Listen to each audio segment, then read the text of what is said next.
avec Jérôme Pourtanel pour deux sujets, évidemment, trois même. Aujourd'hui, on est là, évidemment, pour le Scadi Cup, en ce dimanche. Magnifique. Un tournoi super sympa, tu avais déjà participé, je crois. Ouais, là, tu es venu un peu dépanner juste après la finale NHL. Voilà, c'est notamment pour les anciens, j'ai l'impression que ça se dynamise de plus en plus. C'est un beau tournoi là cette année. C'est déjà des rares tournois où on a des différences d'âge avec deux groupes de catégories. J'ai fait les deux premiers avec les jeunes, je suis passé sur le côté vétéran. Mais c'est toujours incroyable, l'organisation est super. En plus, on a notre pote Jean-Jacques Vénutier qui est investi dans le hockey mineur ici, qui s'occupe de tout à chaque fois pour nous régaler au niveau de l'organisation. Donc c'est avec plaisir qu'on revient là, surtout que les parents habitent dans le coin. Alors on parlait justement de la finale NHL, un bonheur de vous écouter avec Benjamin tous les deux sur Bein. Bein qui a récupéré les droits et qui nous a régalé honnêtement. Tous les matchs de playoff ont été diffusés. Je crois peut-être pas tous commentés en français, mais tous tous les matchs diffusés. ont été diffusés. Après, hormis la finale, c'était 2 par semaine en version française et tout le reste était en version originale. Ouais, c'est vraiment une très belle couverture et on a assisté à des playoffs plein de surprises. Incroyable. Avec une finale qui a failli être historique, mais qui l'est quand même finalement. Avec la première victoire de Florida. Ouais, exactement. Quand on a vu Florida battre New York en finale de conférence, c'était Florida vraiment une grosse machine avec un collectif de 20 joueurs. Et on avait en face Edmonton qui, au mois d'octobre, avant l'arrivée de Chris Knobloch, était sûr de ne pas faire les playoffs. Et à l'arrivée, ils étaient là et ils sont même allés chercher leur match à Dallas pour revenir en finale. Quand on les voit arriver en finale, on voit les 2 premiers matchs, on pense que le sweep va arriver. Et tout d'un coup, Edmonton fait du Edmonton, ils se mettent à marquer des buts, et comme leur moyenne de buts est de 5 dans l'année, ils passent devant parce qu'ils encaissaient 3-4 buts par match, ils sont passés devant. Et après, on s'est demandé, ils ont sorti Bobrovski, qui ne devait pas prendre de buts de tous les playoffs. Ils ont réussi à sortir Bobrovski, ils leur ont passé 10 buts en l'espace de 2 matchs. Ah oui, il s'est éteint complet sur. Et Bobrovski ne ressemblait plus à rien, il s'est réveillé comme tout Florida pour le 7e match. Match incroyable où les deux équipes vraiment ont joué. À l'intensité. Edmonton a été très bon, Florida a été très bon. C'est la première fois que les deux équipes étaient vraiment raccord sur leur niveau de jeu.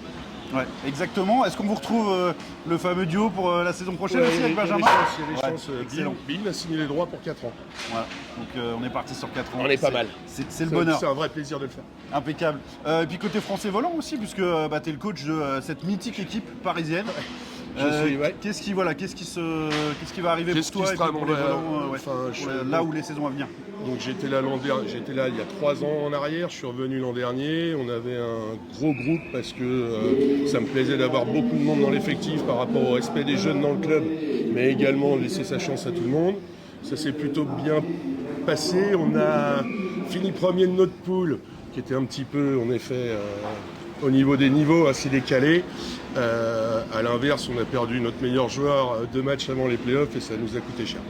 Bah oui, bien sûr, on sait on mise sur certains joueurs, on a peu de... En D2, il y a des passages obligés sur certains rapports avec le niveau des joueurs, bien sûr. En tout cas, c'est ça le but des volants, c'est d'être essayer d'être dans le haut de tableau de la poule. L'intérêt, c'est de former surtout. Communiquer. On est un peu oppressé quand même sur la situation avec l'Hotel Accor Arena où les disponibilités ne sont pas tout le temps. Il y a une organisation à avoir.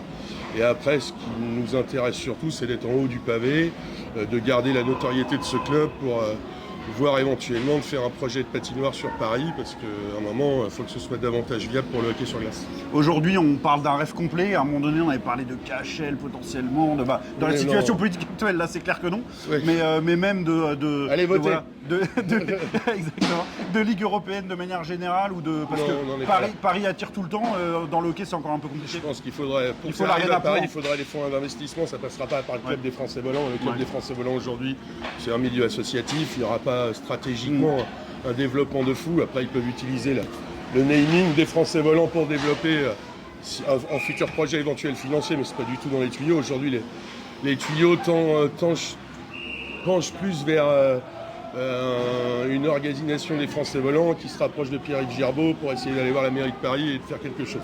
Voilà, c'est construire un projet comme ça, ce sera nécessaire pour la suite. Un grand merci à toi. Merci à toi, Sylvain. Évidemment, on a passé 2 belles années à Tours ensemble. Exactement, et puis voilà, on espère qu'on se recroisera très bientôt. C'est toujours un plaisir. Merci à toi, à bientôt Jérôme.